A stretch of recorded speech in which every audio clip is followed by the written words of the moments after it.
Hello, everybody. Today we're going to be talking about the reduction of cancerous tumor-promoting myeloid-derived suppressor cells that are deprived through yeast particulate beta-glucan. My name is Armaan Lebaschi, and my partner is Mercedez Ledezma. Quick little overview before we start our presentation. We'll be talking about myeloid-deprived suppressor cells, also known as MDSC cells, and how are they important for cancer progression and the growth of tumor cells. We'll be addressing about beta-glucan, specifically what beta-glucan is, and going into more detail about DECT1 signaling pathway that is signaled by beta-glucan. We'll be talking about yeast-deprived beta-glucan specifically, and how they reduce MDSC cells and the progression of cancer growth and tumors. And the overall question of this whole experiment is the future treatment for tolerating cancer. So first off, myeloid-derived suppressor cells. They were originally immature myeloid cells.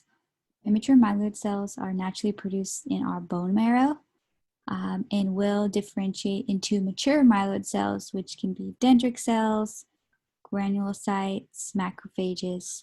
But with tumor cells present, their properties will inhibit the differentiation into the mature form, as well as activate a suppressive form. So with that being said, more specifically, STAT3, which is a tumor transcription factor, is able to activate the suppressive property, creating MDSC cells. So STAT3 is from the tumor, and it will activate an MDSC cell. And then tumor growth factors like VEGF can also recruit the MDSC cells to the tumor microenvironment. So VEGF can act as a chemical attractant. So it'll recruit them to the tumor microenvironment so they can protect the tumor itself. So myeloid-derived suppressor cells protect cancerous tumors. That's their main role in the tumor microenvironment. And they're so effective as such that high levels of myeloid-derived suppressor cells are directly related to poor prognosis and low survival rates. So resistant cancers typically have a very high level of myeloid-derived suppressor cells in their tumor microenvironment. There are two forms of MDSC cells in mice and human models. There's the monocytic form, which is abbreviated as MDSC cells. There's also the granulocytic, which is abbreviated as P and N MDSC cells. So more specifically, how MDSC cells are able to protect cancerous tumors. So they're able to do such by inducing the tumor growth, as well as protecting against therapy and the immune system's attack on the cancer. So the activation of STAT3, that is what turns it into its suppressive form and gives the cell the following properties. So it'll give an increased amount of arginase, increased production of reactive oxygen species and nitric oxide, and then high P3T regulatory cell levels in the tumor microenvironment. So each of these properties are able to have their own specific inhibition or promotion towards either tumor development or immune resistance. So first off, we're going to talk about arginase. Arginase is an enzyme that the myeloid-derived suppressor cell has a large amount of. And its substrate that it'll catalyze is arginine. Arginine is in the tumor microenvironment, and it's needed for T cell proliferation. But because the myeloid-derived suppressor cells have a high amount of the enzyme arginase, they will take up all of the arginine in the tumor microenvironment and catalyze it to produce urea and ornithine. So if there's not any arginine left in the tumor microenvironment for the T cells, they're unable to proliferate. And this is due to the fact that arginine, the lack of it, will inhibit the T cell's ability to produce CD3, which is a protein receptor needed to upregulate cyclin D3 and cyclin-dependent kinase 4, which are both needed for cell cycle. And if those aren't upregulated, then the cell cannot go on, and the cells will go into cell cycle arrest and making them unable to proliferate. Nitric oxide is another suppressive property. So that increased level of nitric oxide can inhibit T cell activation. And it can actually do so in two different ways. So first off, it can inhibit MHC2, and with that, it'll cause inhibition of T cell activation. It also can inhibit JAK3, which is a type of tyrosine kinase, and that will cause a disruption in the JAK3 STAT4 signaling pathway. And that disruption will cause the T cell not to be able to activate, and they won't be able to form an immune response to kill the cancer cells, allowing the tumor's cancer to keep growing and spreading. And then lastly, peroxynitrate.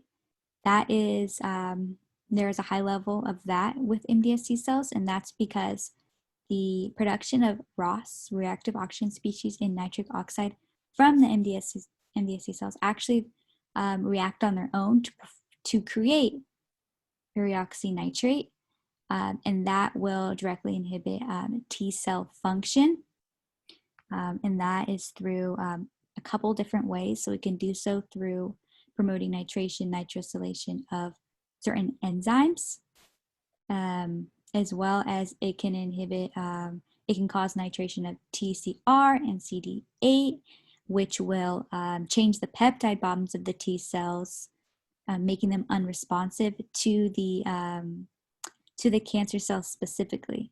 So this will create a antigen-specific T cell unresponsiveness, so they're unable to attack the cancer cells. So altogether, all of these products contribute to immune response resistance. And then it also, MDSC cells can promote T regulatory cells, more specifically FOXP3 T regulatory cells. And those have a direct correlation to tumor development and growth, as well as tumor therapy resistance. High amounts of myeloid-derived suppressor cells are correlated to high amounts of T regulatory cells. So there's crosstalk between them, and they actually recruit them and activate them. So that's how they will directly induce the tumor growth. So not only are they able to protect them against the immune system and therapy, but they're also able to help them grow more.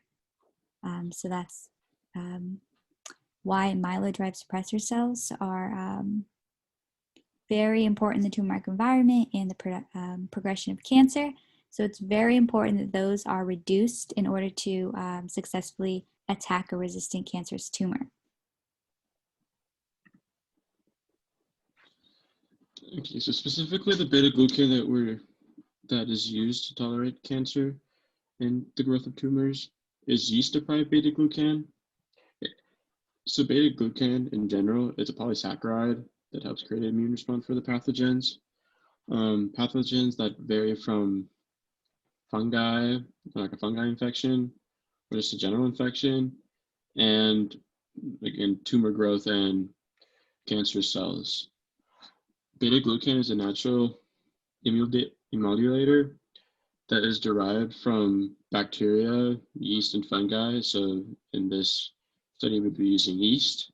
Yeast-derived particulate beta-glucan is activated by a 𝛃-1 pathway that reduces the MDMSC cells and endure two different types of stimulant cells that vary from dendritic cells and macrophages that help the immune system stimulate against any tumors and MDMSC cells.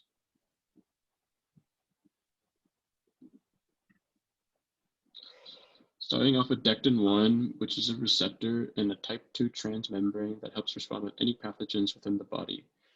It helps release any type of cytotoxic activity and acts like a neutrophil, which is a white blood cell that is found commonly in the human body. Dectin-1 is signaled by the beta-glucan to create an immune response. It signals two specific cells, like I said, macrophages and dendritic cells. So going more specific, dendritic cells, also known as DC cells, help create an immune response in the production of T cells that would migrate into the tumors. The dendritic cells would activate kinetin and T cells inside the tumor and act as an anti-tumor cell to decrease the size of the tumor. This is due to Dectin-1 reprogramming the function of dendritic cells to create an increase of tumor necrosis.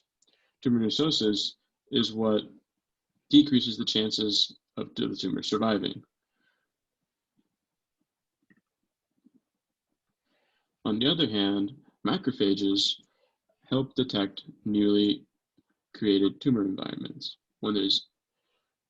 and this is what makes tumors dangerous, mainly because with these tumor microenvironments, it helps spread and creates a sustainable place for cancerous cells to migrate with or to survive inside the human body.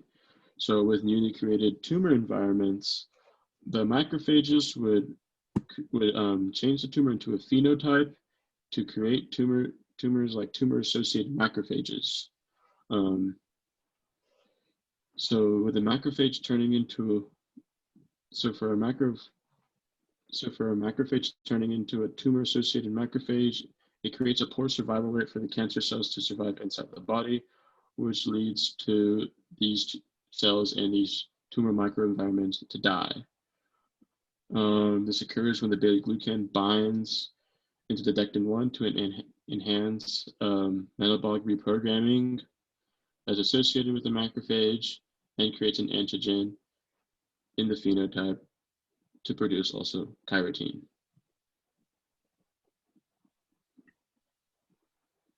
So now we know a little more about the Dectin-1 pathway, and particulate yeast-derived beta-glucan is able to successfully reduce MDSCs through activating the Dectin-1 pathway. And this has shown success in musculus models, so mice models of chronic lymphocytic leukemia, as well as ovarian cancer. So starting off with the granulocytic form of MDSC cells, the PMN MDSC cells, particulate beta-glucan can activate the Dectin-1 pathway, which induces respiratory burst in the cell. And respiratory burst is the cell's immune response to any foreign pathogen. So it will release reactive oxygen species here. And then it also, the activation of Dectin-1 by yeast particulate will then induce apoptosis of the cell. So the cell will die itself. So it has successfully reduced the PM and MDSC cells. And then the ROS from the respiratory bursts can directly attack the tumor cells. And then for the monocytic form, the MDSC cells, the particulate beta-glucan will again activate Dectin-1, which will induce the alteration of the phenotype. So it'll alter it from its immune suppressive form to a dendritic cell phenotype. And in the DC phenotype, it actually does not suppress at all, actually helps the immune system. So the DC phenotype will signal T cells to come, so CD4 and CD8 T cells will come, and they will secrete pro-inflammatory cytokines that can, like IFNY and TNF alpha, which can directly attack the tumor cell. So in these models, the yeast particulate beta-glucan was successful in reducing both forms of MDSC cells, as well as secondary effects were able to directly attack the tumor cells, so also reduce growth. So summary of our points. MDSCs are cells that protect cancerous tumors against immune response therapy and promote their growth. Yeast-derived beta-glucan is an immunodoubler that's derived from the cell wall of yeast, and it's been used in the particulate form to activate the 𝛃-1 pathway to induce the immune system response and reduce MDSCs. Yeast-derived beta-glucan has been seen to reduce both forms as well in mice models. What's promising about yeast-derived beta-glucan and future research? So because of the success in the musculus models in chronic lymphocytic leukemia, human lung cancer trials, along with other human trials, have started using yeast particulate beta-glucan. The vivo and vitro mice studies have shown success in reducing the amount of MDSC cells and reduction in tumor progression altogether. Yeast-derived beta-glucan, if it were to become an immunotherapy option, a large pro with it would be more cost-effective than current immunotherapy options due to its natural derivation from yeast. So that opens doors for people who don't have the financial ability to afford current immunotherapy options. So it just allows if it were to be an option, it allows it to be available to larger groups of people. And then it also currently has no harsh or alternative side effects correlated with it in comparison to current cancer treatments that are very hard on the body. So that would be another pro. Further research would be needed on yeast particulate-derived beta-glucan treatment options before it would be a viable treatment, just because there are certain factors that we still do not know about it as far as its immune enhancing properties. And then thank you guys for watching.